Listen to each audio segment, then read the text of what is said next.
Hello, I'm Michael Boyajian, and I'm just going to be doing an overview on our publishing schedule this year.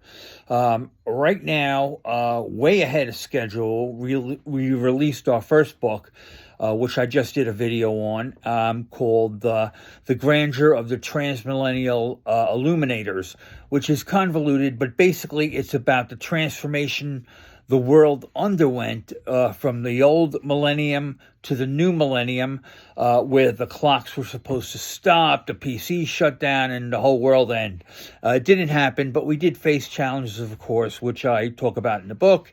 And again, there are several levels of transformation, beginning with Jerry and me, the LGBT community going from bad to much better, and technology itself, the world, politics, right down the line, and even the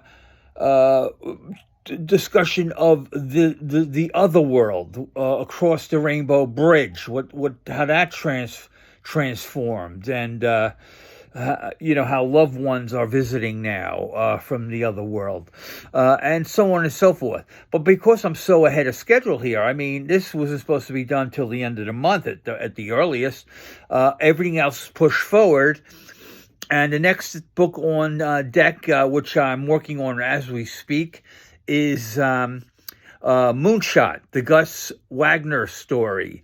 Gus was my father-in-law, Jerry's father.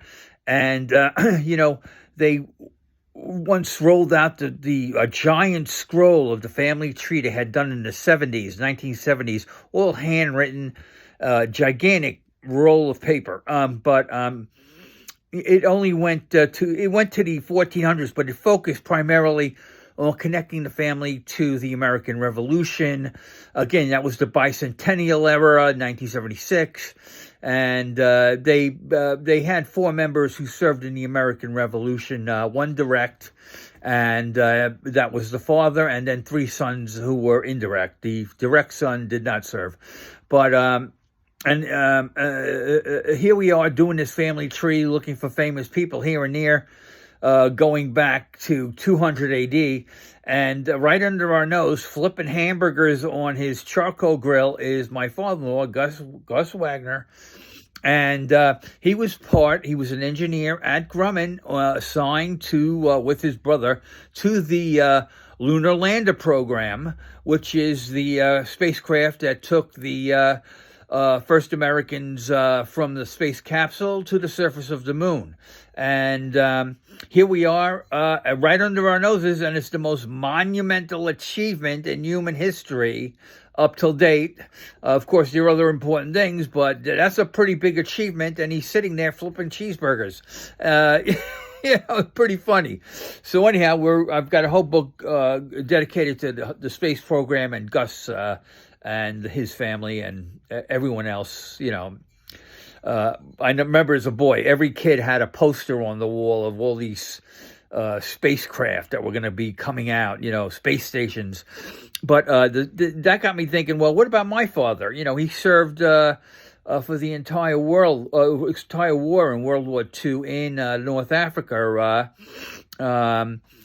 Enlisting in April, which is pretty early in the war, considering that the Pearl Harbor happened in early December, and the previous year. And so I got a book dedicated to him, and it's Harry Boyajian, U.S. Army Corps Airman.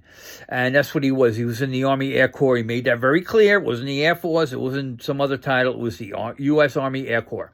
Of course, the name changed and it became the Air Force a few years later. But again, he is what he experienced over there that we were told. He didn't like to talk about it like many vets from that time. But we got together some stories from him, from my aunt, so on and so forth. And it makes for an interesting story, and it almost parallels Joseph Heller's Catch-22. It always made me wonder if my father was the model for the character in that book, because the main character was an Armenian who saw his best friend killed on the runway, and that happened to my father. He saw his best friend killed on the runway. In the Heller book, the Armenian is doing whatever he can to get out of the war. My father didn't try to get out of the war, but once he did his flying hours of 2,200 hours, I believe, he did not re-enlist for another tour of hours. He got switched into, he insisted, and they gave into him. He was assigned to Jeep driving, which is still dangerous. It's a war zone. But the funny thing is with him is that, and there's more details in the book, but I'll leave you with this. His crew was trying to get him to come out for one more flight. He kept saying, nope, I'm driving the Jeep.